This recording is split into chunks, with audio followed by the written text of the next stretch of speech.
മുസ്ലിം ലീഗും CPM-ഉം തമ്മിലുള്ള സഖ്യ ചർച്ചയിൽ തന്നെ ഉയർന്നു വന്ന രണ്ട് ഡിമാൻഡുകൾ ഒന്നായിരുന്നു മലപ്പുറം ജില്ല, മറ്റൊന്ന് കാലിക്കറ്റ് യൂണിവേഴ്സിറ്റി. അപ്പോൾ ഈ ഡിമാൻഡ് നേരത്തെ രേഖാമൂലം തയ്യാറാക്കപ്പെട്ടതായതുകൊണ്ട് EMS-ന് നേരിട്ട് അതിനെ പിന്മാറാൻ കഴിയാത്ത അവസ്ഥ വന്നു. പല സ്ഥലങ്ങളിൽ ക്രൈസ്തവര് കൂടുതലുള്ള ജില്ലകൾ രൂപീകരിക്കപ്പെട്ടിട്ടുണ്ട്. അന്നൊന്നും ഉണ്ടാകാത്ത ഒരു ഇസ്ലാമോഫോബിക് പ്രചാരണങ്ങളൊക്കെ മലപ്പുറം ജില്ല ഉണ്ടാകുമ്പോൾ മാത്രം ഉണ്ടാകുന്നതിൻ്റെ ഒരു ബലതന്ത്രം എന്തായിരിക്കും? അപ്പോൾ സിഖുകാർക്ക് മാത്രമുള്ള പഞ്ചാബുണ്ട്, പിന്നെ നാഗാർക്ക് വേണ്ടി മാത്രം നാഗാലാൻഡ് ഉണ്ട്.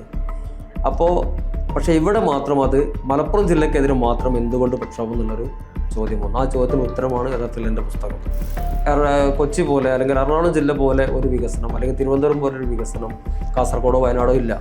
മറ്റ് തീവ്രവാദ മുദ്ര കുത്തുകയും ഭീകരവാദ മുദ്ര കുത്തുകയും മലപ്പുറത്ത് അതൊരു പ്രത്യേക വിഭാഗം നടത്തുന്ന സമരമാക്കി മാറ്റുകയൊക്കെ ചെയ്യുന്ന വിധത്തിൽ ഇടതുപക്ഷം അത് ഏറ്റെടുക്കുന്നത് സംഘപരിവാരത്തെ കടത്തിവെട്ടി ഭൂരിപക്ഷ വർഗീയതയെ താലോലിക്കാൻ വേണ്ടിയാണോ എന്ന് സംശയിച്ചാൽ കുറ്റപ്പെടുത്താനാവില്ല. ഇന്ന് നമ്മളോടൊപ്പം ഉള്ളത് മലപ്പുറം ജില്ലയെക്കുറിച്ച് മലപ്പുറം ജില്ല പിറവിയും പ്രയാണവും എന്ന കൃതി എഴുതിയിട്ടുള്ള TPM ബഷീറാണ്. അദ്ദേഹം ജില്ലാ രൂപീകരണത്തെ, പ്രത്യേകിച്ച് മലപ്പുറം ജില്ലാ രൂപീകരണത്തെക്കുറിച്ച് വളരെയേറെ പഠിക്കുകയും ഗവേഷണം നടത്തുകയും അതിനുശേഷമാണ് ഈ പുസ്തകം എഴുതിയിട്ടുള്ളത്. ഇപ്പോൾ പുതിയ കാലത്ത് മലപ്പുറം ജില്ലയ്ക്കുള്ളിൽ പുതിയ ജില്ലകൾ രൂപീകരിക്കണം എന്ന് പറയുന്ന ഒരു വാദം ഉയർന്നു വന്നിട്ടുണ്ട്. ഈ സാഹചര്യത്തിൽ മലപ്പുറം ജില്ലയുടെയും അതുപോലെ മലപ്പുറം ജില്ലയുടെ വിഭജനത്തെയും അതിൻ്റെ വികസന പ്രശ്നങ്ങളെക്കുറിച്ചൊക്കെയാണ് അദ്ദേഹം നമ്മളോട് സംസാരിക്കുന്നത്. അദ്ദേഹത്തിന് കേരള ഇൻസൈറ്റിലേക്ക് സ്വാഗതം. Thank you.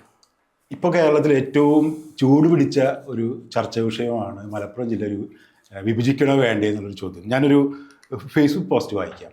അത് KP ശശീല ടീച്ചറുടെയാണ്. മൊയ്ലാരെ, ഇവിടുത്തെ പ്രശ്നം ജില്ലയില്ലാത്തതല്ലല്ലോ, ജനസംഖ്യയല്ലേ? അത് കുറയ്ക്കാൻ നടപടി സ്വീകരിക്കുകയല്ലേ വേണ്ടത്? അതിനായി മൊയ്ലാർ എന്തെങ്കിലും പദ്ധതി കണ്ടിട്ടുണ്ടോ? പെറ്റുകൂട്ടുന്നവർക്ക് ഇനാമായി സർക്കാർ ജില്ലയും മറ്റും കൂടുതലായി നൽകണോ? ഇവിടെയുള്ളത് പോരാതെ മൊയ്ലാർ വേറെ എവിടെ നിന്നൊക്കെ കൊണ്ടുവന്ന് ജനസംഖ്യ കുറവ് പരിഹരിക്കാൻ നോക്കുന്നുണ്ട്. ഇങ്ങനെ പോകുന്ന ഒരു വളരെ വംശീയമായ രൂപത്തിലുള്ളൊരു പോസ്റ്റാണ് ശശീല ടീച്ചർ കഴിഞ്ഞ ദിവസം ഇട്ടൊരു പോസ്റ്റാണ്. അത് കാന്തപുരത്തിൻ്റെ ഒരു മലപ്പുറം ജില്ലയെക്കുറിച്ചുള്ള, മലപ്പുറം ജില്ലയിൽ പുതിയ ജില്ല രൂപീകരിക്കുന്നതുമായി ബന്ധപ്പെട്ടുള്ള ഒരു വിഷയത്തിൽ ഇടപെട്ട് അദ്ദേഹം നടത്തിയൊരു പരാമർശത്തോട് ഉള്ള പ്രതികരണമായിട്ടാണ് നമ്മൾ ഫേസ്ബുക്കിലൂടെ പുറത്തു വന്നത്. പിന്നീട് പല മാധ്യമങ്ങളും അത് ചർച്ച ചെയ്യുകയുണ്ടായി, അത് റിപ്പോർട്ട് ചെയ്യുന്നു. അപ്പോൾ ഈ സാഹചര്യത്തിൽ നമ്മൾ മലപ്പുറം ജില്ലയുടെ പുതിയ ജില്ല രൂപീകരിക്കുന്നതിനെ കുറിച്ചുള്ള ചർച്ചയിലേക്ക് കടന്നു പോകാനാണ് വിചാരിക്കുന്നത്. അതിന് മുന്നോടിയായിട്ട് താങ്കളാണ് എനിക്ക് തോന്നുന്നത് മലയാളത്തിലെ ആദ്യത്തെ പുസ്തകവും ഏക പുസ്തകവും ജില്ലയെക്കുറിച്ചുള്ള, ജില്ലയുടെ രൂപീകരണത്തെക്കുറിച്ചും ഈ ജില്ലാ രൂപീകരണം ഉണ്ടാക്കിയിട്ടുള്ള ചർച്ചകളെക്കുറിച്ചും സംവാദങ്ങളെക്കുറിച്ചൊക്കെയുള്ള ഒരു പുസ്തകം എഴുതിയിട്ടുള്ള ആൾ താങ്കളാണ്. അപ്പോൾ ഇതിനെക്കുറിച്ച് ഏത് സാഹചര്യത്തിലാണ് മലപ്പുറം ജില്ല രൂപീകരിക്കേണ്ടി വന്നതും പിന്നീട് ആ മലപ്പുറം ജില്ലയെ രൂപീകരണം ഉണ്ടാക്കിയ പ്രതികരണങ്ങൾ എന്തൊക്കെയായിരുന്നു, അതിനെക്കുറിച്ചൊന്ന് ബ്രീഫായിട്ട് ഒന്ന് പറയാൻ കഴിയുമോ? കേരളം 1956 നവംബർ 1 നിലവിൽ വന്ന ശേഷം തെക്കൻ കേരളത്തിൽ തിരുവനന്തപുരം, പിന്നെ കോട്ടയം, കൊല്ലം തുടങ്ങിയിട്ടുള്ള ജില്ലകൾ വന്നു. മലബാർ ജില്ല ഒറ്റ ജില്ലയായിട്ട് നിൽക്കുകയും ചെയ്തു.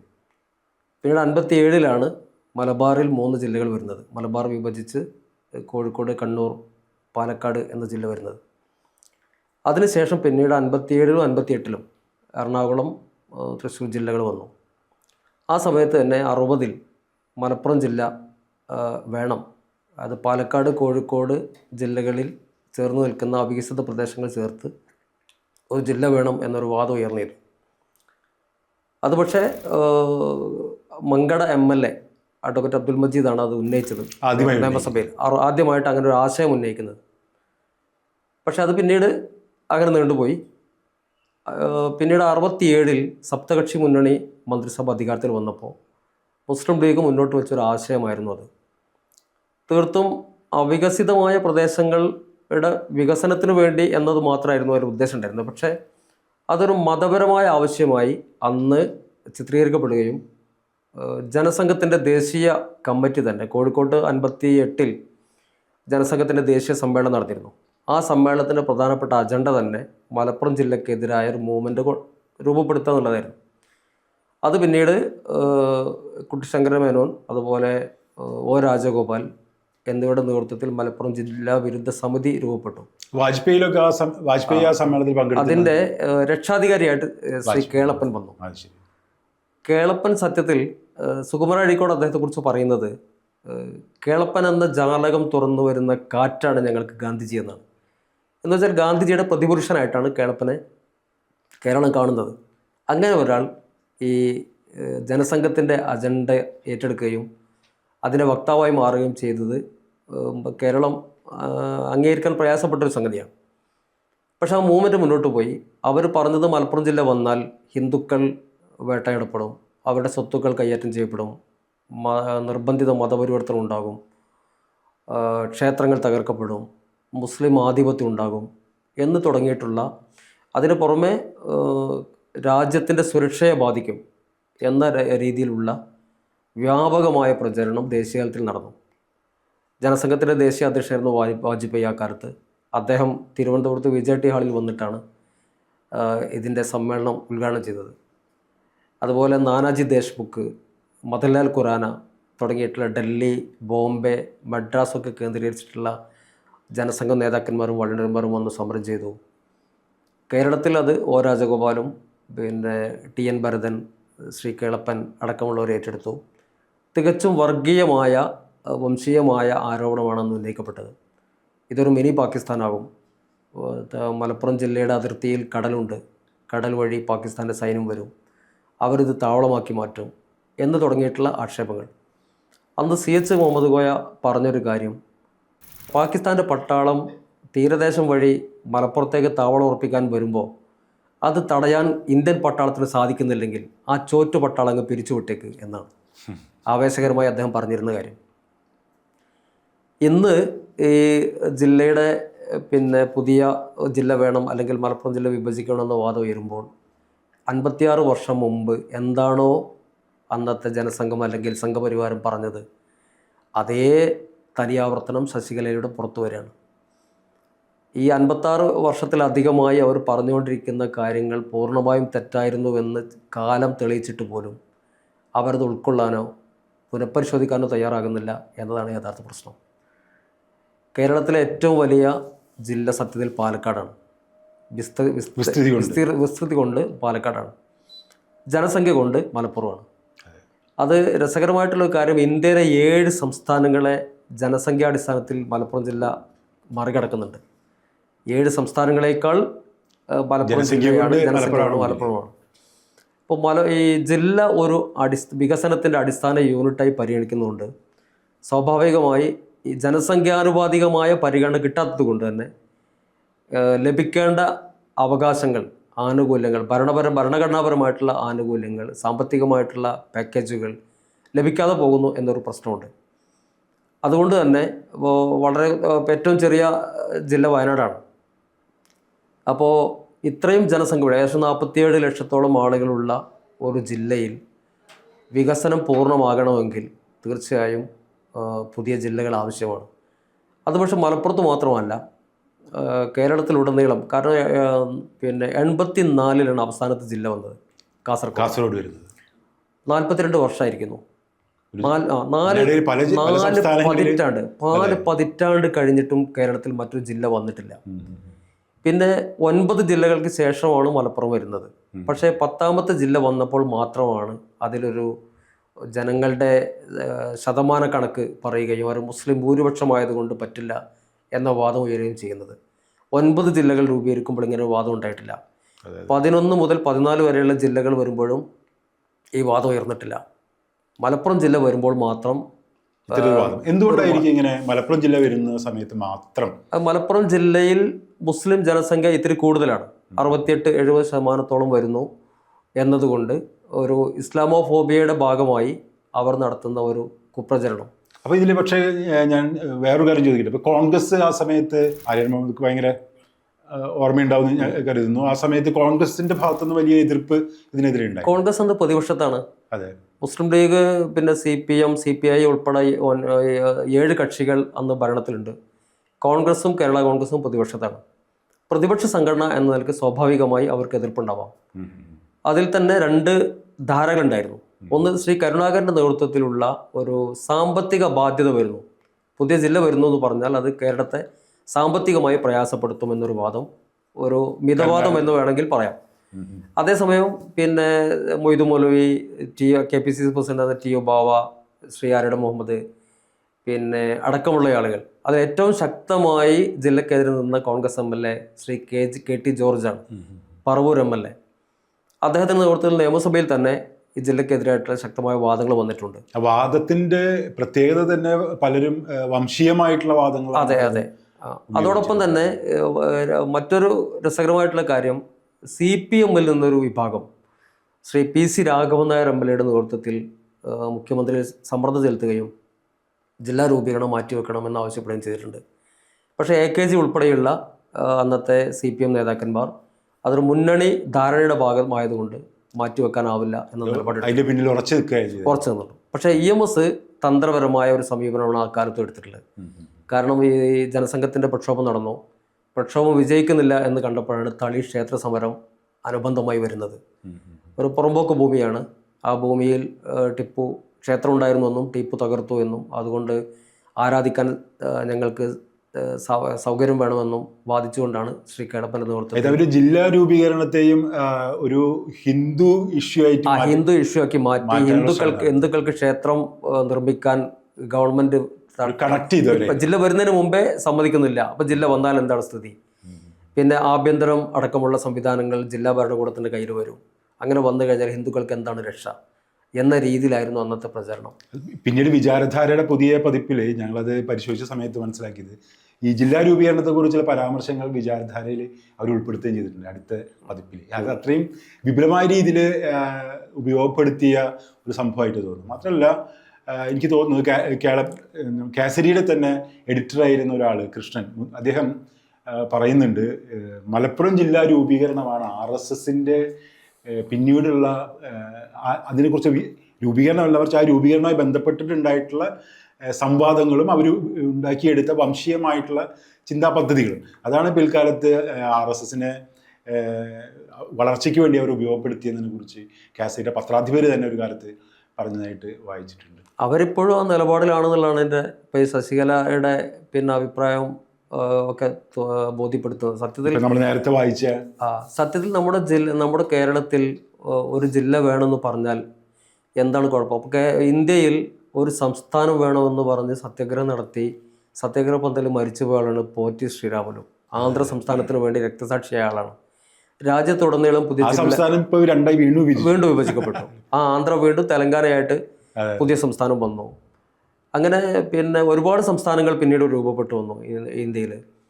ഒരുപാട് ജില്ലകൾക്ക് വേണ്ടി, താലൂക്കുകൾക്ക് വേണ്ടി. വടക്കേന്ത്യയിൽ ഒരുപാട് ജില്ലകൾ, നൂറുകണക്കിന് ജില്ലകൾ പല സ്ഥലങ്ങളിലായിട്ട് പല സംസ്ഥാനങ്ങളിലായിട്ട് വിഭജിക്കപ്പെട്ടിട്ടുണ്ട്. സംസ്ഥാനങ്ങൾ വന്നു, ജില്ലകൾ വന്നു, താലൂക്കുകൾ വന്നു, പഞ്ചായത്തുകളും വില്ലേജുകളും വരുന്നു. അത് സ്വാഭാവികമാണ്. ജനങ്ങൾ വികസനത്തിന് വേണ്ടി ദാഹിക്കുന്ന സമയത്ത് പുതിയ ജില്ലകൾക്ക് വേണ്ടി അന്ന് തന്നെ ഈ മലപ്പുറം എന്ന് പറയുന്ന ജില്ലയ്ക്ക് ഒരു ആവശ്യം ഉന്നയിക്കുന്ന സമയത്ത് മലനാട് ജില്ലയെ കുറിച്ചുള്ളൊരു ചർച്ച ഉണ്ടായിരുന്നു. അന്ന് KTPയുടെ പ്രതിനിധിയായിട്ടുള്ള ശ്രീ വെല്ലിംഗ്ടൺ, അദ്ദേഹം ആരോഗ്യമന്ത്രിയായിരുന്നു. അദ്ദേഹമാണ് മലനാട് ജില്ലയ്ക്ക് വേണ്ടി ശക്തമായി വാദിച്ചത്.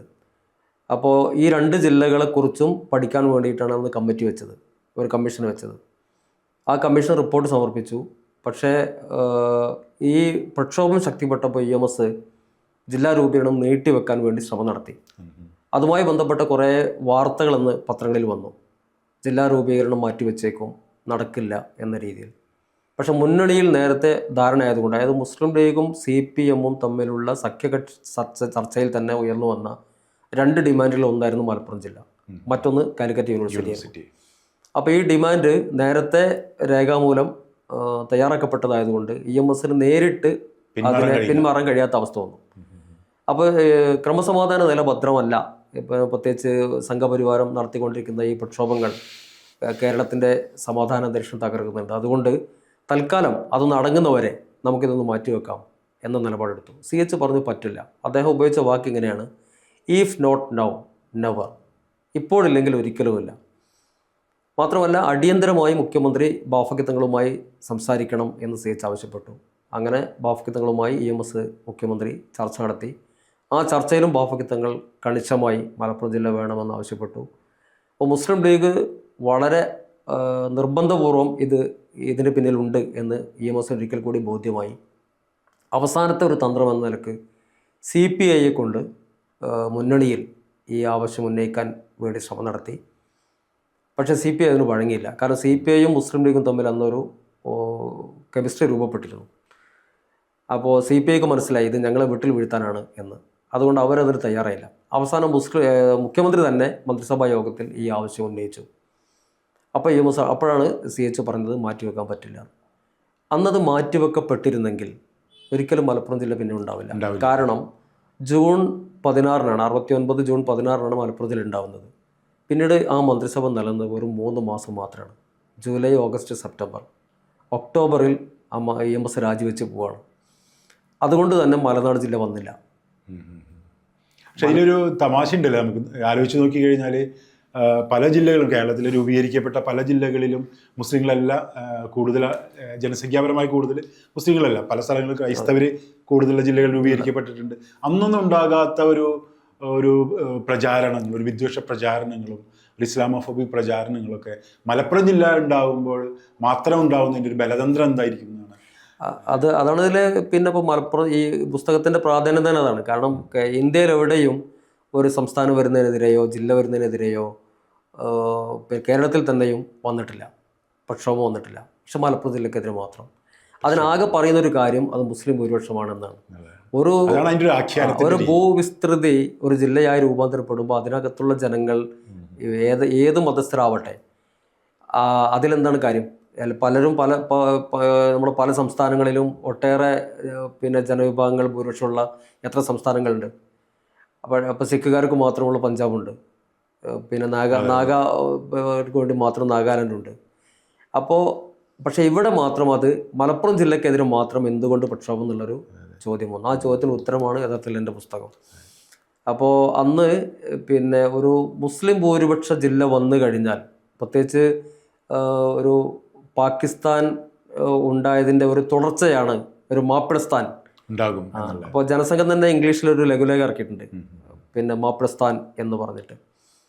അപ്പോൾ അവർ ആ രീതിയിൽ അത് വ്യാഖ്യാനിക്കുകയും അങ്ങനെ ഒരു പ്രചരണം ഏറ്റെടുക്കുകയും ഒരു ഹിന്ദുക്കൾക്ക്, മുസ്ലിം ഭൂരിപക്ഷ പ്രദേശത്ത് ഹിന്ദുക്കൾക്ക് രക്ഷയുണ്ടാവില്ല എന്ന ഒരു പ്രൊപ്പഗാൻഡ സെറ്റ് ചെയ്യുകയും അങ്ങനെ ആ പ്രചരണം മുന്നോട്ട് കൊണ്ടുപോവുകയും ചെയ്തു.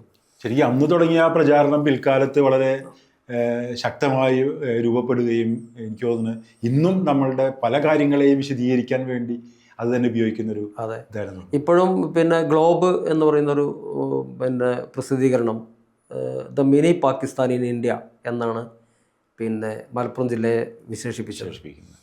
അത് 80-കളിലാണത്.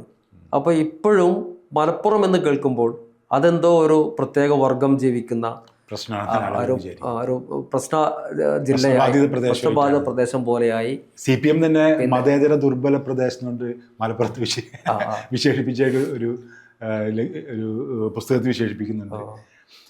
അപ്പോൾ ഇത് നമ്മൾ പഴയ കഥയെക്കുറിച്ചാണ് സംസാരിച്ചുകൊണ്ടിരിക്കുന്നത്. പക്ഷെ പുതിയ കാര്യം 2024 തിരുവനന്തപുരത്ത് നെയ്യാറ്റിങ്കര ആസ്ഥാനമാക്കിയിട്ട് ഒരു ജില്ല രൂപീകരിക്കണം എന്ന് പറഞ്ഞിട്ട് അവിടെ നിന്ന് കുറേ ആളുകൾ കാട്ടാക്കട, നെയ്യാറ്റിങ്കര പ്രദേശങ്ങളൊക്കെ യോജിപ്പിച്ചുകൊണ്ട് ഒരു പുതിയ ജില്ല രൂപീകരിക്കണമെന്നും അതൊരു പിന്നാക്ക പ്രദേശമാണെന്നും പറഞ്ഞുകൊണ്ട് ഒരു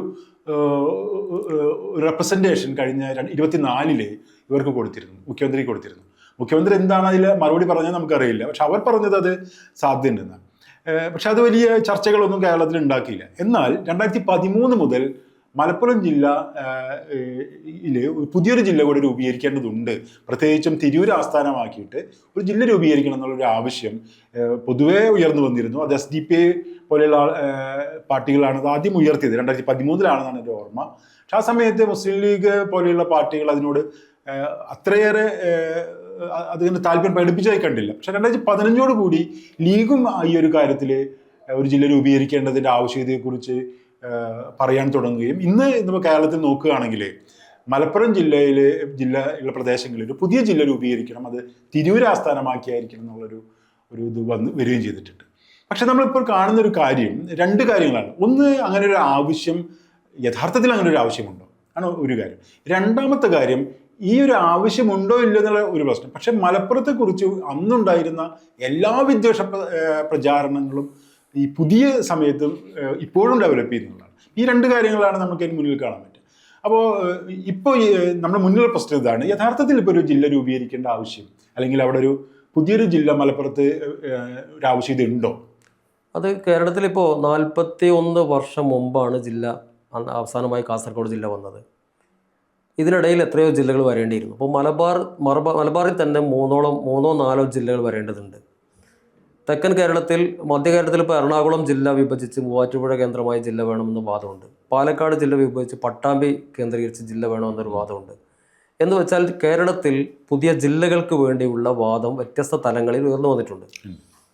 അതിനോട് കേരളത്തിലെ മുഖ്യധാര രാഷ്ട്രീയ പാർട്ടികൾ ശരിയായ നിലപാട് സ്വീകരിച്ചിട്ടില്ല നിലവിൽ. മുസ്ലിം ലീഗിനെ സംബന്ധിച്ച് അത് അവധാനയോടുകൂടി ഇടപെടണം എന്ന ഒരു നിലപാട് ഇക്കാര്യത്തിലുണ്ട്. കാരണം ഒരു വർഗീയമായ മുദ്ര കുത്താൻ സാധ്യതയുള്ളതുകൊണ്ട് സൂക്ഷ്മമായി വേണം അത് ഏറ്റെടുക്കാൻ എന്നതുകൊണ്ടാണ്. കുറുക്കോളി മൊയ്തീൻ MLA ആണ് നിയമസഭയിൽ കഴിഞ്ഞ 2-3 മാസങ്ങൾക്ക് മുമ്പേ ഈ വിഷയം ഉന്നയിച്ചത്. SDPI അവരുടെ ഒരു അജണ്ട സെറ്റ് ചെയ്തതിൻ്റെ ഭാഗമായിട്ട് ഇത് ഉന്നയിക്കപ്പെട്ടിരുന്നു. ഇപ്പോൾ തിരൂർ ആസ്ഥാനമായ ജില്ല എന്ന് പറയുന്ന സമയത്ത് തന്നെ പൊന്നാനി ആസ്ഥാനമായിട്ട് വേണമെന്നൊരു വാദം വേറെയുണ്ട്. നിലമ്പൂർ ആസ്ഥാനമായ ഒരു മലയോര ജില്ലയാണ് വേണ്ടത് എന്ന വാദം മറുവശത്തുണ്ട്. ഇതിൻ്റെ അടിസ്ഥാനപരമായ കാരണം വിദ്യാഭ്യാസ രംഗത്ത്, ആരോഗ്യ രംഗത്ത് ഒക്കെ ജില്ലക്ക് ലഭിക്കേണ്ട, ജനസംഖ്യാനുപാതികമായി ലഭിക്കേണ്ട സൗകര്യങ്ങൾ ലഭിക്കാതെ പോകുന്നു എന്നതുകൊണ്ടാണ്. നേരെ മറിച്ച് കൃത്യമായി വികസനം എത്തിച്ചിരുന്നെങ്കിൽ, ഇപ്പോൾ കേരളത്തിൽ തന്നെ കൊച്ചി പോലെ അല്ലെങ്കിൽ എറണാകുളം ജില്ല പോലെ ഒരു വികസനം, അല്ലെങ്കിൽ തിരുവനന്തപുരം പോലൊരു വികസനം കാസർഗോഡോ വയനാടോ ഇല്ല. മറ്റ് പല ജില്ലകളിലും ഈ പ്രശ്നമുണ്ട്. സ്വാഭാവികമായി വികസനം ആനുപാതികമായി ലഭിക്കുന്നില്ല എന്ന, അല്ലെങ്കിൽ അവഗണിക്കപ്പെടുന്നു എന്നൊരു തോന്നലിൽ നിന്നാണ് ഈ ആവശ്യങ്ങളൊക്കെ ഉണ്ടാവുന്നത്. പ്രധാനമായും ഓരോ ബജറ്റ് വിഹിതം ഓരോ ജില്ലക്കും അനുവദിക്കുമ്പോൾ ജനസംഖ്യ തോതനുസരിച്ചല്ല അനുവദിക്കുന്നത്, ജില്ല അനുസരിച്ചാണ്. ജില്ലയാണ് അടിസ്ഥാന യൂണിറ്റ്. അതുകൊണ്ട് തന്നെ ജില്ലകൾ വേണം, പുതിയ ജില്ലകൾ ആവശ്യമാണ്. മലപ്പുറം ജില്ലയിലും കുറെ വർഷങ്ങളായിട്ട് വിദ്യാഭ്യാസ മേഖലയിൽ സീറ്റ് പ്രശ്നം ഒരു വലിയൊരു ഘടകമാണ്, പ്രയാസപ്പെടുന്നുണ്ട്. ഏറ്റവും അവസാനം ഡോക്ടർമാരെ അനുവദിക്കുന്നതിലും ഈ പ്രശ്നം. അതെ, അപ്പോൾ അതാണ് പ്രശ്നം. ആരോഗ്യ കേന്ദ്രങ്ങൾ വരുന്നില്ല. അങ്ങനെ മാത്രമല്ല, ഇതിന് വേറൊരു രസകരമായ കാര്യം എന്താ വെച്ചാൽ, മലപ്പുറം ജില്ലക്കിടെ വികസന ഈ പരിമിതി മനസ്സിലാക്കി ഐക്യജനാധിപത്യ മുന്നണി ഭരിക്കുന്ന സമയത്ത് ഒരുപക്ഷെ പരമാവധി ആനുകൂല്യങ്ങൾ ചെയ്താൻ ശ്രമിച്ചാൽ അപ്പോൾ പറയുന്നത് മലപ്പുറം ജില്ലയിലേക്ക് എല്ലാം വാരിക്കൊണ്ടുപോയി, അവിഹിതമായിട്ട് എന്തോ കൊണ്ടുപോയി എന്ന ആക്ഷേപം ഒരു ഭാഗത്ത്. അതേസമയം മുസ്ലിം ലീഗ് ഭരണത്തിലുണ്ടായിട്ടും ഒന്നും ചെയ്യുന്നില്ല എന്ന് വരുത്തി തീർക്കാൻ വേണ്ടി ജില്ലക്കൊന്നും കിട്ടിയിട്ടില്ല എന്ന ആക്ഷേപം മറുവശത്ത്. ഇത് രണ്ടിനിടയിലാണ് ശരി. കാരണം ജില്ലയ്ക്ക് ഇനി ഒരുപാട് ആനുകൂല്യങ്ങൾ കിട്ടേണ്ടതുണ്ട്. ജില്ലക്ക്, മലപ്പുറത്തിന് മാത്രമല്ല, മലബാറിന് തന്നെ പൊതുവായിട്ട് കിട്ടേണ്ടതുണ്ട്. കാരണം ഒരു കേരളം എന്ന് പറയുന്ന ഒരു സംസ്ഥാനത്തിൻ്റെ വികസനം ചില കേന്ദ്രങ്ങളിൽ മാത്രം കേന്ദ്രീകരിക്കുകയും ചിലയിടത്ത് പൂർണ്ണമായും അവഗണിക്കപ്പെടുകയും, അപ്പോൾ നമ്മൾ പലപ്പോഴും ചർച്ച ചെയ്യപ്പെടാതെ പോകുന്ന ഒരു കാസർഗോഡ് പോലെയുള്ള ജില്ലകളുടെ പിന്നോക്കാവസ്ഥയാണ് എല്ലാ അർത്ഥത്തിലും. അപ്പോൾ ഓരോ ജില്ലക്കും അതിൻ്റേതായ പ്രശ്നങ്ങളുണ്ട്. അപ്പോൾ അത് ഒന്നുകിൽ ഗവൺമെൻറ് അതിൻ്റെ മാനദണ്ഡം മാറ്റണം, അല്ലെങ്കിൽ ജില്ലയാണ് അടിസ്ഥാന യൂണിറ്റെങ്കിൽ പുതിയ ജില്ലകൾ, ഒന്നിലധികം ജില്ലകൾ, മലബാറിലാവട്ടെ മധ്യ കേരളത്തിലാവട്ടെ. ഇപ്പോൾ 30 ലക്ഷത്തിലധികം ജനസംഖ്യയുള്ള 3-4 ജില്ലകൾ, തിരുവനന്തപുരം, തൃശ്ശൂർ, എറണാകുളം അടക്കം ഉണ്ട്. അവിടെയൊക്കെ ജില്ല വന്നോട്ടെ. പക്ഷേ ഈ പുതിയ ജില്ല ആവശ്യപ്പെടുമ്പോഴേക്ക് അതൊരു മുസ്ലിം ഇഷ്യൂ ആയി, ഓരോ ഹിന്ദു വിരുദ്ധമായി, അങ്ങനെ ചിത്രീകരിക്കുന്ന മനോഭാവം ഈ 40-45 കൊല്ലം കഴിഞ്ഞിട്ടും മാറിയിട്ടില്ല എന്നതാണ്. അങ്ങനെ പറയുമ്പോൾ നമ്മൾ SDPI അത് ഉയർത്തുന്നു എന്ന് പറയുന്നത്, ഞാനത് വളരെ കൃത്യമായിട്ട് ഫോളോ ചെയ്തിട്ടുണ്ട്. 2013 അവർ ഉയർത്തുന്ന സമയത്ത് അതൊരു മുസ്ലിം പ്രശ്നമായിട്ട് ഒരിക്കലും ഉയർത്തിയിട്ടില്ല. അവർ കൃത്യമായിട്ട് എന്താണ് അവിടുത്തെ സാമ്പത്തിക സ്ഥിതി, എന്താണ്, സ്കൂളുകളുടെ എണ്ണം എത്രയാണ്, കോളേജുകളുടെ എണ്ണം എത്രയാണ്, ആശുപത്രികൾ, മാത്രമല്ല ഒരു മറ്റൊരു കാര്യം കൂടി ഉയർത്തിയിരുന്നു. മലപ്പുറത്ത് നിന്നുണ്ടാവുന്ന വികസന പ്രശ്നങ്ങൾ പരിഹരിക്കാൻ വേണ്ടി എല്ലായ്പ്പോഴും ജനങ്ങളിൽ നിന്ന് പിരിക്കുക എന്നുള്ള ഒരു സംഗതി വളരെ ശക്തമായിട്ട് നിലവിലുണ്ട്. കോവിഡ് കാലത്ത് ആശുപത്രിയിൽ ആവശ്യം വന്ന സമയത്ത് അവിടുത്തെ കളക്ടർ ചെയ്തത് സർക്കാരിനോട് പൈസ ആവശ്യപ്പെടില്ല, ജനങ്ങളിൽ നിന്ന് പിരിക്കാനാണ്. വിചിത്രമായിട്ടുള്ള, യഥാർത്ഥത്തിൽ എന്തിനാണ് ഇവരൊക്കെ ഇത്തരം ജോലികൾ ചെയ്യുന്നത് നമുക്ക് അത്ഭുതം തോന്നും. വിചിത്രമായ രീതിയിലാണ് സർക്കാരുകൾ ചെയ്യേണ്ട കാര്യങ്ങൾ ജനങ്ങളിൽ നിന്ന് പിരിച്ചെടുത്ത് ചെയ്യുന്ന രീതി. ഇങ്ങനെയുള്ള സാഹചര്യത്തിലാണ് ഇത് ഉന്നയിക്കുന്ന സമയത്ത് സ്വാഭാവികമായും അതിനെതിരെ ഒരു വംശീയമായ രീതിയിൽ പ്രതികരിക്കുന്നു വിവിധ ഭാഗം. അത് പ്രതികരിക്കുന്ന ആളുകളുടെ പ്രശ്നമല്ലേ, അല്ലാതെ ഉന്നയിക്കുന്ന ആളുകളുടെ പ്രശ്നമല്ലല്ലോ. അല്ല, ഈ ഉന്നയിക്കുന്നതിൽ മതപരമായ ഒരു ആവശ്യമില്ല. ഇപ്പം ഇന്നലെ തന്നെ കാന്തപുരം AP അബൂബക്കർ മുസ്ലിയാർ പറഞ്ഞത് മലപ്പുറം ജില്ല വിഭജിച്ച് പുതിയൊരു ജില്ല വേണമെന്ന് പറയുന്നത് മതപരമായി കാണരുത് എന്നാണ്. കാണേണ്ട കാര്യമില്ല. കാരണം അതിലും മതമില്ലല്ലോ. കാരണം ഒരു അതൊരു പറഞ്ഞ ഇപ്പോൾ മലപ്പുറം ജില്ലയിൽ 68% മുസ്ലിങ്ങളാണെങ്കിൽ 32% മറ്റു മതസ്ഥരുണ്ടല്ലോ. ഈ ജില്ല വികസിച്ചാൽ, ജില്ലയിൽ പുതിയ ആരോഗ്യ കേന്ദ്രങ്ങൾ വന്നാൽ, ജില്ലയിൽ പുതിയ സംവിധാനങ്ങൾ വന്നാൽ അതിൻ്റെ ഉപഭോക്താക്കൾ അവർ കൂടിയല്ലേ. അതെ. എല്ലാ വിഭാഗം ആളുകൾക്കും ഉപകാരം കിട്ടുന്ന ഒരു കാര്യമല്ലേ പുതിയ ജില്ല വരിക എന്നുള്ളത്. അപ്പോൾ അത് അങ്ങനെ കാണുന്നതിന് പകരം ഇതെന്തോ ഒരു ഒരു മുസ്ലിം അജണ്ടയായി കാണുകയും അതിനെ ഒരു ഹിന്ദു അല്ലെങ്കിൽ സംഘപരിവാര കേന്ദ്രങ്ങളിൽ നിന്നൊരു ഇസ്ലാം ഫോബിക്കായിട്ട് ഉയർത്തിക്കൊണ്ടുവരികയും ചെയ്യുക എന്നുള്ളത് 60കളിൽ ഉയർത്തിക്കൊണ്ടുവന്ന അതേ മനോഭാവത്തിൽ നിന്ന് അവർ ഒരു ഇഞ്ച് പോലും മാറിയിട്ടില്ല. ഈ ജില്ല കാണിച്ചു തന്നിട്ടുള്ള മാതൃകകളൊക്കെ മുമ്പിൽ സാക്ഷ്യപത്രമായി നിൽക്കുന്നിട്ട് പോലും അവർക്കത് ഉൾക്കൊള്ളാൻ പറ്റുന്നില്ല എന്ന് പറഞ്ഞാൽ അവരത്രയും അറകളാക്കപ്പെട്ടത് കൊണ്ടാണ്, അവരുടെ മനസ്സ് അത്രയും സങ്കുചിതമായത് കൊണ്ടാണ്. ഇപ്പോൾ നേരത്തെ പറഞ്ഞ ഈ ജനങ്ങളിൽ നിന്ന് പിരിക്കുന്ന ഒരു കാര്യം, മലപ്പുറത്തെ ജനങ്ങൾ പൊതുവെ ഉദാരമതികളാണ്. ആ ഉദാരത ഉപയോഗപ്പെടുത്താൻ ശ്രമിക്കുന്നു എന്നുള്ളതാണ് അതിൽ നമുക്ക് മനസ്സിലാവുന്ന ഒരു കാര്യം. അതിന് പകരം ഗവൺമെന്റിന്റെ ഫണ്ടാണ് എല്ലാ കാര്യങ്ങളിലും എല്ലാ മേഖലയിലും വരേണ്ടത്. എനിക്ക് മലപ്പുറത്തിന്റെ ഒരു പരിധിവരെയുള്ള അതിൻ്റെ ഒരു വികാസത്തിൽ ജനങ്ങൾ തന്നെ നേരിട്ട് ഇറങ്ങി ഒരുപാട് സ്കൂളുകളും ഒരുപാട് സംവിധാനങ്ങളും വിദ്യാഭ്യാസ സംവിധാനങ്ങൾ വിവിധ മുസ്ലിം സംഘടനകൾ തന്നെ സ്ഥാപിച്ചിട്ടാണ് ഒരു പരിധിവരെ മലപ്പുറത്തെ മുന്നോട്ട് കൊണ്ടുപോകാൻ സഹായിച്ചിട്ടുള്ളത്. എനിക്ക് തോന്നുന്നത് സർക്കാരിനേക്കാൾ പോലെ തന്നെ, അല്ലെങ്കിൽ ഒരു പടി കൂടുതൽ നോക്കുകയാണെങ്കിൽ മുസ്ലിം സംഘടനകൾ തന്നെ ധാരാളം സ്കൂളുകൾ സ്ഥാപിച്ചിട്ടുണ്ട്, ധാരാളം മറ്റു തരത്തിലുള്ള സ്ഥാപനങ്ങളും. ഒരുപാട് കുട്ടികൾ, ഇപ്പോൾ മലപ്പുറത്ത് ധാരാളം കുട്ടികൾ സെൻട്രൽ യൂണിവേഴ്സിറ്റികളിലും അതുപോലെ വിദേശങ്ങളിലും പോയി പഠിക്കുന്നുണ്ട്. ഇതൊന്നും സർക്കാർ സംവിധാനം ഉപയോഗപ്പെടുത്തിയിട്ടല്ല, മറിച്ച് കമ്മ്യൂണിറ്റികൾ അവരുടെ താല്പര്യപ്രകാരം അവരുടെ കഴിവിനനുസരിച്ചും നൽകുന്ന ഇതിൻ്റെ ഭാഗമായിട്ടാണ്. അത് പക്ഷേ സർക്കാരുകൾ ഈ ജില്ലയ്ക്കെതിരെ ഒരു അവഗണന കാണിക്കാനായിട്ട് ഒരു മറയാക്കി എടുക്കുകയാണെന്നാണ് എനിക്ക് തോന്നുന്നത്. ഇപ്പോൾ അടുത്തൊരു പ്രശ്നത്തിലേക്ക് വന്നു കഴിഞ്ഞാൽ 1969 മലപ്പുറം രൂപീകരിക്കുന്ന സമയത്ത് ഉണ്ടായിരുന്നൊരു പ്രത്യേകത, അന്ന് കമ്മ്യൂണിസ്റ്റ് പാർട്ടിയിൽ നേരത്തെ പറഞ്ഞ പോലെ ചില വിഭാഗങ്ങളൊക്കെ ഉണ്ടായിരിക്കാം, പക്ഷേ ഇങ്ങനെ കമ്മ്യൂണിസ്റ്റ് പാർട്ടി CPM പോലെ പാർട്ടികളൊക്കെ വിഭജനത്തിന് അനുകൂലമായ നിലപാടാണ് എടുത്തത്. അതായത് അവരാണ് അതിന് നേതൃത്വം നൽകുന്നത്, അത് കട്ടയ്ക്ക് അതിൻ്റെ കൂടെ നിന്നിരുന്ന ആളുകളാണ്. എന്നാൽ ഇവിടെ നമ്മളിപ്പോൾ നോക്കുകയാണെങ്കിൽ CPM ഈ മലപ്പുറമായി ബന്ധപ്പെട്ടുകൊണ്ടുള്ള പല വിഭജനവുമായി ബന്ധപ്പെട്ടുള്ള എല്ലാ വ്യവഹാരങ്ങളിലും മലപ്പുറത്തെ കേന്ദ്രീകരിച്ചുകൊണ്ടുള്ള മുഖ്യമന്ത്രിയുടെ ഒരു അഭിമുഖമൊക്കെ നമ്മൾ ചർച്ച ചെയ്തിട്ടുള്ള കാര്യങ്ങളാണ്. ഇതൊക്കെ ഡെവലപ്പ് ചെയ്യുന്നു. ഇവിടെ കോൺഗ്രസ് നേരത്തെ ആയിരുന്നെങ്കിൽ കോൺഗ്രസിൻ്റെ ചില ആളുകൾ വളരെ മോശമായ രീതിയിൽ തന്നെ വംശീയമായിട്ട് തന്നെ, ആര്യാടിനെ പോലുള്ള ആളുകളൊക്കെ വംശീയമായിട്ടാണ് അത് അവതരിപ്പിച്ചത്. ഇന്ന് പക്ഷേ അവർ, എനിക്ക് തോന്നുന്നത്, കുറേയൊക്കെ സോഫ്റ്റ് ആയിട്ടുള്ള സ്റ്റാൻഡിലേക്ക് വന്നു ചേർന്നുണ്ട്. അപ്പോൾ പുതിയ ഒരു ആഖ്യാനം വീണ്ടും വളർന്നു വരികയാണ്. എന്തുകൊണ്ടായിരിക്കും വീണ്ടും അതങ്ങനെ വളർന്നു വരുന്നത്? അത് മലപ്പുറം ജില്ലക്കെതിരായിട്ടുള്ള ഒരു കുറ്റപത്രം എല്ലാ കാലത്തും മലപ്പുറത്തെ പ്രതിക്കൂട്ടിൽ നിർത്തിക്കൊണ്ടുള്ള ചില പ്രചരണങ്ങൾ സംഘപരിവാര കേന്ദ്രങ്ങൾ നേരത്തെ വന്നതാണ്. അത് ചില ദേശീയ പത്രങ്ങളും അതിനെ പിന്തുടർന്നിട്ടുണ്ട്. പക്ഷേ കമ്മ്യൂണിസ്റ്റ് പാർട്ടി, പ്രത്യേകിച്ച് CPM, അതുപോലെ മുഖ്യമന്ത്രി ശ്രീ പിണറായി വിജയൻ, അവരുടെ ഭാഗത്തുനിന്ന് ഇങ്ങനെ ഒരു സമീപനം മലപ്പുറം ജില്ലയെ വിചാരണ ചെയ്യുന്ന വിധത്തിൽ, മലപ്പുറം ജില്ലയെ ഒരു കുറ്റങ്ങളുടെ ഒരു കേന്ദ്രമാണ്, ക്രിമിനൽ ജില്ലയായി, സ്വർണ്ണക്കടത്തിൻ്റെ, കള്ളക്കടത്തിൻ്റെ, കുഴൽപ്പണത്തിൻ്റെ ഒക്കെ കേന്ദ്രമായി ചിത്രീകരിക്കപ്പെട്ടു എന്നത് നമുക്ക് CPMൻ്റെ വർത്തമാനകാലത്ത് സംഭവിച്ചിട്ടുള്ള ഒരു നയംമാറ്റമായിട്ട് വേണം കാണാൻ. അതൊരു ഹിന്ദു കൺസോളിഡേഷന് വേണ്ടിയുള്ള ന്യൂനപക്ഷങ്ങളുടെ വോട്ട് ഒരുപക്ഷെ പ്രതീക്ഷിച്ച പോലെ കിട്ടില്ല എന്ന ഒരു സാധ്യതയിൽ നിന്ന് എത്രത്തോളം ഭൂരിപക്ഷ മതസ്ഥരുടെ വോട്ട്, അത് വർഗീയ അജണ്ട ഉപയോഗപ്പെടുത്തിയിട്ടാണെങ്കിൽ പോലും എങ്ങനെ സ്വായത്തമാക്കാമെന്ന ഒരു നയം മാറ്റം, ആ രീതിയിലുള്ള ഒരു ഗവേഷണം CPM ഏറ്റെടുത്തിട്ടുണ്ടോ എന്ന് സംശയിക്കത്തക്ക വിധത്തിലാണ് പിണറായി വിജയൻ അടക്കമുള്ള ആളുകൾ ഈ മലപ്പുറം ജില്ലക്കെതിരായി നടത്തിയിട്ടുള്ള പ്രസ്താവന തെളിയിക്കുന്നത്. മറ്റൊന്ന്, ഐക്യജനാധിപത്യ മുന്നണി മലപ്പുറം ജില്ലയിൽ അഭൂതപൂർവമായ വിജയം നേടുന്ന സമയത്ത് ശ്രീ കടകംപള്ളി സുരേന്ദ്രൻ ഒരിക്കൽ പറഞ്ഞത് അത് വർഗീയതയുടെ ഉള്ളടക്കം എന്നാണ്. ജനങ്ങളാണ് വോട്ട് ചെയ്യുന്നത്. അപ്പോൾ ജനങ്ങൾ വോട്ട് ചെയ്ത് UDF ജയിക്കുമ്പോൾ അത് വർഗീയതയുടെ ഉള്ളടക്കമായും, ഇടതുപക്ഷം ജയിക്കുമ്പോൾ അത് മതേതരത്വത്തിന് വിജയമായും ചിത്രീകരിക്കുന്നത് സംഘപരിവാരമല്ല, CPM ആണ്.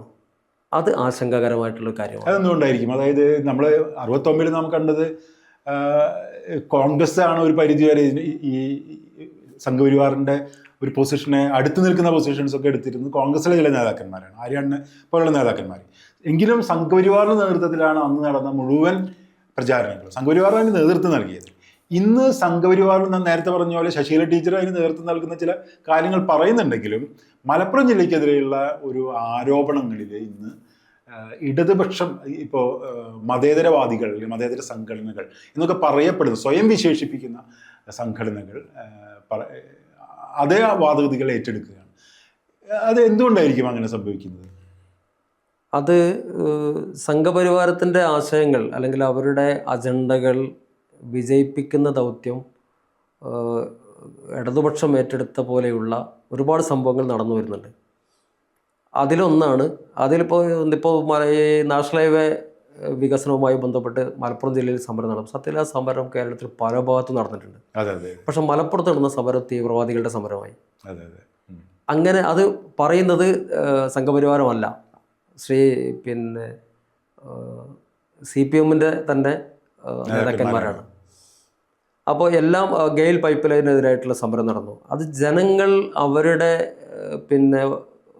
അതിജീവനവുമായി ബന്ധപ്പെട്ട് നടത്തുന്ന സമരങ്ങൾ തീവ്രവാദ മുദ്ര കുത്തുകയും ഭീകരവാദ മുദ്ര കുത്തുകയും മലപ്പുറത്ത് അതൊരു പ്രത്യേക വിഭാഗം നടത്തുന്ന സമരമാക്കി മാറ്റുകയൊക്കെ ചെയ്യുന്ന വിധത്തിൽ ഇടതുപക്ഷം അത് ഏറ്റെടുക്കുന്നത് സംഘപരിവാരത്തെ കടത്തിവെട്ടി ഭൂരിപക്ഷ വർഗീയതയെ താലോലിക്കാൻ വേണ്ടിയാണോ എന്ന് സംശയിച്ചാൽ കുറ്റപ്പെടുത്താനാവില്ല. മാത്രമല്ല, അവരുടെ ഇപ്പോൾ ഗവൺമെൻറ് വന്ന ശേഷമുള്ള പല സമീപനങ്ങളും ആ രീതിയിലാണ് പോയിക്കൊണ്ടിരിക്കുന്നത്. അല്ലെങ്കിൽ മുഖ്യമന്ത്രി ഇപ്പോൾ മലപ്പുറം ജില്ലയിൽ കള്ളക്കടത്തുണ്ട് അല്ലെങ്കിൽ സ്വർണ്ണക്കടത്തുണ്ട്, ഏറ്റവും കൂടുതൽ സ്വർണം കള്ളക്കടത്ത് നടക്കുന്നത് കരിപ്പൂർ കേന്ദ്രീകരിച്ചാണ് എന്നൊരു മുഖ്യമന്ത്രി ഒരു ഇംഗ്ലീഷ് പത്രത്തിന് അഭിമുഖം കൊടുക്കുമ്പോൾ ഏറ്റവും ചുരുങ്ങിയത് അദ്ദേഹമല്ലേ തടയേണ്ടതാണ്. അദ്ദേഹം മുഖ്യമന്ത്രിയായ ഒരു സംസ്ഥാനത്ത്, ഒരു ജില്ലയിൽ എവിടെയാവട്ടെ, കേരളത്തിൽ എവിടെയാവട്ടെ, അങ്ങനെ ഒരു കുറ്റകൃത്യം നടക്കുന്നുവെങ്കിൽ അത് തടയാനുള്ള സംവിധാനങ്ങൾ ഒന്നുകിൽ അദ്ദേഹത്തിൻ്റെ കീഴിലോ അല്ലെങ്കിൽ കേന്ദ്ര സർക്കാരിൻ്റെ സാധ്യതകൾ ഉപയോഗിച്ചോ ചെയ്യേണ്ടത് അദ്ദേഹത്തിൻ്റെ ഉത്തരവാദിത്തമാണ്. പക്ഷേ നിഷേധിച്ചിട്ടില്ല. ആ വാദം നിലനിൽക്കുകയാണ്. കാരണം അതിൻ്റെ ഒരു അപകടം എന്താ വെച്ചാൽ പിൽക്കാലത്ത് നമ്മുടെ ഇതുമായി ബന്ധപ്പെട്ട റിസർച്ച് ചെയ്യുന്ന ആളുകൾക്ക് അത് സോഴ്സായി നിലനിൽക്കുകയാണ്.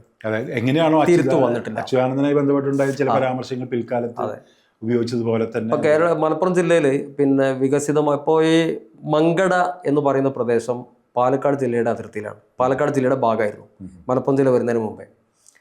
മലപ്പുറത്തിൻ്റെ ടൗണിനോട് ചേർന്നൊരു സ്ഥലമാണ്. അവിടെ പാങ്ങ്, കുറുവ പോലെയുള്ള പ്രദേശങ്ങൾ. അവിടെ നിന്ന് ഒരു എംപ്ലോയ്മെൻറ്റ് എക്സ്ചേഞ്ചിൽ പേര് രജിസ്റ്റർ ചെയ്യാൻ ഒരു വിദ്യാർത്ഥി പാലക്കാട് പോകേണ്ടിയിരുന്നു. ഒരു റേഷൻ കാർഡ് കിട്ടാൻ പാലക്കാട് പോകേണ്ടിയിരുന്നു. അങ്ങനെ ഒരു സാഹചര്യത്തിലാണ് അന്നത്തെ മങ്കട MLA ഈ വിഷയം ഏറ്റെടുക്കുന്നതും ജില്ല വേണമെന്നൊരു വാദം ഉയർത്തുന്നതൊക്കെ. അപ്പം ഇത് റേഷൻ കാർഡിൽ എന്താണ് മതം, എംപ്ലോയ്മെൻറ്റ് എക്സ്ചേഞ്ചിൽ എന്താണ് മതം, ഇത് തികച്ചും ജനങ്ങളുടെ ഒരു അതിജീവനവുമായി ബന്ധപ്പെട്ട അവരുടെ നിത്യനിദാന ജീവിതവുമായി ബന്ധപ്പെട്ട കാര്യങ്ങൾക്ക് വേണ്ടി ഒരു ജില്ല ആവശ്യപ്പെടുമ്പോൾ അത് അന്ന് പത്രത്തിൽ പിന്നീട് വന്ന വാർത്ത വിഭജനവാദം വീണ്ടും എന്നാണ് ഒരു ജില്ല ആവശ്യപ്പെടുമ്പോഴേക്ക്. അപ്പോൾ അതിനുശേഷം 4 ജില്ല വേറെ വന്നു. പക്ഷേ അത് അന്ന് തന്നെയുള്ള ആ ഒരു ഇസ്ലാമോഫോബിക് ആയിട്ടുള്ള ഒരു പ്രചരണം ഇന്നും നിലനിൽക്കുകയാണ്. ഇപ്പോൾ പാലക്കാട് ബോർഡറിലാണ് ആന ചെരിയുന്നത്, പക്ഷെ മലപ്പുറത്താണ് എന്ന് പറയും. മലപ്പുറം ജില്ലയിൽ എവിടെയെങ്കിലും ഒരു കുറ്റകൃത്യം നടന്നാൽ മലപ്പുറത്ത് ഇന്നത് നടന്നു, മലപ്പുറം എന്നാണ് പറയുക. ചിലപ്പോൾ നിലമ്പൂരാവാം, വഴിക്കടവിലാവാം, ജില്ലയുടെ അതിർത്തിയിലാവാം. അപ്പോൾ അത് മലപ്പുറം എന്ന ഒരു വാക്ക് ഉപയോഗിച്ച് അപ്പോൾ മലപ്പുറത്ത് എന്തൊക്കെയോ നടക്കുന്നു, മലപ്പുറത്ത് എന്തോ അപകടകരമായിട്ടുള്ള സാഹചര്യം ഉണ്ടാകുന്ന രീതിയിൽ. മാത്രമല്ല, ഈ തളി ക്ഷേത്ര സമരവുമായിട്ട് ബന്ധപ്പെട്ട് ചില സംഘർഷങ്ങളുണ്ടായി, മുസ്ലിം ഹിന്ദു സംഘർഷങ്ങളൊക്കെ ഉണ്ടായി, ഒരാൾ കുത്തേറ്റ് മരിച്ചു, ആ വിഷയങ്ങളൊക്കെ ഉണ്ട്. പക്ഷേ ആ വിഷയം പരിഹരിക്കുന്നത് പൂക്കോത്തങ്ങളുടെ നേതൃത്വത്തിലാണ്. ഒരു പള്ളിയും തളി ക്ഷേത്രവും ഒരു മതിലിൻ്റെ അപ്പുറത്തും ഇപ്പുറത്തായിട്ട് ഇപ്പം നിൽക്കുകയാണ്. മാത്രമല്ല, പിൽക്കാലത്ത് ശിഹാബ്ദങ്ങളുടെ കാലത്താണ് അതിൻ്റെ ഒരു ഗോപുരവാതിൽ രാത്രി ആരോ സാമൂഹ്യദ്രോഹികൾ അഗ്നിക്കരയാക്കുന്നത്. പിറ്റേന്ന് രാവിലെ ക്ഷേത്ര ഭാരവാഹികൾ എത്തുന്ന അതേ സമയത്ത് അവിടെ ഓടിയെത്തുന്ന ശിഹാബ്ദങ്ങളാണ്. അദ്ദേഹമാണ് കത്തിയ ഗോപുരവാതിൽ പുനർനിർമ്മിക്കാൻ ആവശ്യമായിട്ടുള്ള. പക്ഷെ അത് ആരാണ് കത്തിച്ചതെന്നുള്ളത് ഇപ്പോഴും അറിയില്ല. അതിപ്പോൾ താനൂരിൽ ശോഭായാത്രക്ക് ബോംബെറിയാൻ വേണ്ടി ശ്രീകാന്ത് എന്ന് പറയുന്ന ഒരു RSSകാരൻ, അദ്ദേഹം തെക്കൻ ജില്ലക്കാരൻ, ഇവിടെ വന്ന് തമ്പടിച്ച് ബോംബുണ്ടാക്കി ശോഭയാത്രയിൽ പാവം കുട്ടികൾ പങ്കെടുക്കുന്ന ഒരു ഇതാണ്. അപ്പോൾ അത് മലപ്പുറം ജില്ലയിൽ ശോഭായാത്രയ്ക്ക് നേരെ മുസ്ലിം പേരുണ്ടായി ആളുകൾ ബോംബെറിഞ്ഞു എന്ന് വരുത്താൻ വേണ്ടിയിട്ടാണ്. അപ്പോൾ അങ്ങനെയുള്ള ഒറ്റപ്പെട്ട സംഭവങ്ങൾ ഇടയ്ക്കിടയ്ക്ക് ആവർത്തിച്ചുകൊണ്ടേയിരിക്കുന്നു. ഇപ്പോൾ നമ്മളിപ്പോൾ ജില്ലാ രൂപീകരണത്തിലേക്ക് നമ്മൾ തിരിച്ചു വന്നു കഴിഞ്ഞാൽ യഥാർത്ഥത്തിൽ ഈ ഒരു മേഖലയിൽ എത്ര ജില്ലക്കുള്ള സാധ്യതയാണുള്ളത്, അല്ലെങ്കിൽ എന്താണ് താങ്കളുടെ ഒരു നിലപാട് ആ കാര്യത്തിൽ? ഇപ്പോൾ കേരളത്തിലെ ജനസംഖ്യ ഏറ്റവും കൂടുതലുള്ള ഒരു ജില്ല എന്ന നിലയിൽ ഞാൻ നേരത്തെ പറഞ്ഞ പോലെ വികസനത്തിൻ്റെ മാനദണ്ഡം അടിസ്ഥാന യൂണിറ്റ് ജില്ല ആയതുകൊണ്ട് തന്നെ പുതിയ ജില്ല ആവശ്യമാണ്. അത് മലപ്പുറം ജില്ല, നിലവിലുള്ള മലപ്പുറം ജില്ല വിഭജിച്ച് അതിനകത്തൊരു തിരൂർ ജില്ലയോ അല്ലെങ്കിൽ മറ്റൊരു ജില്ലയോ ആവാം. പക്ഷെ അതോടൊപ്പം ഗവൺമെൻറ് ഇപ്പോൾ മുഖ്യധാര രാഷ്ട്രീയ പാർട്ടികൾ ആരും നിലപാട് സ്വീകരിച്ചിട്ടില്ല. ഈ കാര്യത്തിൽ നിലപാട് സ്വീകരിക്കാൻ വൈകിയിട്ടുണ്ട്. കാരണം നിലപാട് സ്വീകരിച്ചിട്ട് കേരളത്തിൽ ജില്ലകളുടെ പുനഃസംഘടന സംബന്ധിച്ച് ഒരു സമിതിയെ വെക്കുകയും ഒരു പഠനത്തിന് വിധേയമാക്കുകയും ചെയ്ത ശേഷം എത്ര ജില്ല 4-5 ജില്ലകൾ കേരളത്തിൽ വരേണ്ടതുണ്ട്. ഇപ്പോൾ നിലവിൽ 14 ജില്ലയാണ്. 6 ജില്ലകൾ കൂടി വന്ന് 20 ജില്ലകളിലേക്ക് കേരളം മാറേണ്ടതുണ്ട്. അങ്ങനെ വരുമ്പോഴാണ് കുറച്ചുകൂടി, അത് ഏറ്റവും കൂടുതൽ ജില്ല വരേണ്ടത് മലബാർ കേന്ദ്രീകരിച്ചുമാണ്. അപ്പോൾ മലബാറിന്റെ ഒരു വികസന പ്രതിസന്ധി പരിഹരിക്കാൻ അതാവശ്യമാണ്. സ്കൂൾ വിദ്യാഭ്യാസം, ആരോഗ്യ മേഖലകളിലൊക്കെ അല്ലേ. അപ്പോൾ ഒരു കളക്ടർ ഇപ്പോൾ സാമ്പത്തിക ബാധ്യത എന്ന വിഷയമൊന്നും ഇപ്പോൾ ആരും ഉന്നയിക്കാറില്ല. കാരണം അന്ന് ഉന്നയിക്കപ്പെട്ടിരുന്നു. അന്നത് അത്രയും വരുമാനം കേരളത്തിലുണ്ടായിരുന്നുള്ളൂ. പക്ഷേ ഇന്ന് അങ്ങനെയല്ലല്ലോ. അപ്പോൾ തീർച്ചയായും 6 ജില്ലകളെങ്കിലും കേരളത്തിൽ പുതുതായിട്ട് വരേണ്ടതുണ്ട്. പക്ഷേ അതൊക്കെ വരണമെങ്കിൽ ഈ വംശീയമായിട്ടുള്ള ഇത്തരത്തിൽ പ്രചാരണങ്ങൾ ഉണ്ടെങ്കിൽ അതൊക്കെ വലിയൊരു തടസ്സമാണ് കേരളത്തിൽ. പുതിയ അതാണ് നമ്മൾ നേരിടുന്ന കൂടുതലുള്ള പ്രദേശങ്ങളിൽ അത് വലിയൊരു തടസ്സമായിട്ടാണ് നമ്മൾ കണ്ടത്. ഇപ്പം മലപ്പുറം വിഭജിച്ച് ഒരു ജില്ല വരുമ്പോൾ ഈ മലപ്പുറം മാത്രമല്ല, ഇപ്പോൾ കോഴിക്കോടാവട്ടെ അല്ലെങ്കിൽ കണ്ണൂരാവട്ടെ അല്ലെങ്കിൽ എറണാകുളം ആവട്ടെ, ആ ജില്ലകളൊക്കെ വിഭജിക്കുമ്പോൾ ആ വിഭജിച്ച് വരുന്ന പുതിയ ജില്ലാ അതിർത്തിയിൽ ഏതെങ്കിലും ഒരു സമൂഹം കൂടുതലുണ്ടാവും, സ്വാഭാവികം. പക്ഷെ അത് ആ രീതിയിൽ കാണുന്നതിന് പകരം അതിൽ പക്ഷേ ക്രിസ്ത്യൻ ഭൂരിപക്ഷ ജില്ലയുണ്ട്, പരാതിയില്ല ആർക്കും. ഹിന്ദു ഭൂരിപക്ഷ ജില്ലയുണ്ട്, ആർക്കും പരാതിയില്ല. പരാതി പറയേണ്ട കാര്യമില്ല. ഇവിടെ മുസ്ലിം ഭൂരിപക്ഷം വരുമ്പോഴത്തേക്ക് അതിലെന്തോ വലിയ അപകടം. എനിക്ക് തോന്നുന്നു മലപ്പുറത്ത് ഒരു പരിധി വരെ പ്രവർത്തിക്കുന്ന പ്രധാനപ്പെട്ട കമ്മ്യൂണിസ്റ്റ് പാർട്ടികളും BJP ഒഴിച്ചുള്ള പാർട്ടികളൊക്കെ പൊതുവിലൊരു ഇതിലെത്തിച്ചേർന്നുണ്ടല്ലോ, ഒരു സമവായത്തിൽ എത്തിച്ചേർന്നുണ്ടല്ലോ ജില്ല രൂപീകരണം. ഗവൺമെൻറ് മാത്രമല്ല, ഗവൺമെൻറ്റിന് ചെയ്യാവുന്നതേ ഉള്ളൂ. കാരണം കേന്ദ്ര സർക്കാരിൻ്റെ അനുമതി പോലും ഒരു ജില്ല പ്രഖ്യാപിക്കാൻ വേണ്ട, സംസ്ഥാന ഗവൺമെൻറ്റിന് ചെയ്യാവുന്നതാണ്.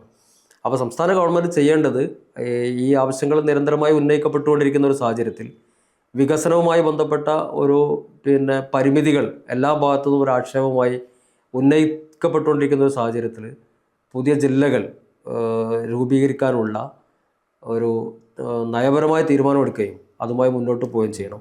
അത് നിലവിലുള്ള ഗവൺമെൻറ് ആയാലും ഇനി വരാൻ പോകുന്ന ഗവൺമെൻറ് ആയാലും.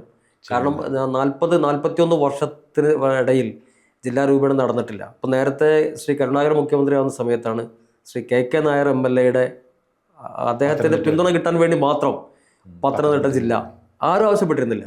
KK നായർ എന്ന് പറയുന്ന അദ്ദേഹത്തിൻ്റെ പിന്തുണ ഉറപ്പാക്കാൻ കാസ്റ്റിംഗ് ഗവൺമെൻറ് ആയിരുന്നു. അപ്പോൾ അത് ഉറപ്പാക്കാൻ വേണ്ടി ഒരു ജില്ല അങ്ങ് കൊടുക്കുകയാണ്. ആർക്കും പരാതി ഉണ്ടായിരുന്നു. അത്രയുള്ള പ്രശ്നം. അപ്പോൾ വളരെ ലാഘവത്തോടു കൂടി ചെയ്യാവുന്നൊരു കാര്യമാണ്. പക്ഷേ ഇത് സംഘപരിവാരം എല്ലാ കാലത്തും അവരുടെ അജണ്ട സെറ്റ് ചെയ്യുന്നതിൻ്റെ ഭാഗമായിട്ട് ഇസ്ലാം ഫോബിക്കായിട്ടുള്ള പ്രചരണം ഏറ്റെടുക്കും. അതിനെ മറികടക്കാൻ എല്ലാ രാഷ്ട്രീയ പാർട്ടികൾക്കും നയപരമായിട്ട് തന്നെ കഴിയേണ്ടതുണ്ട്.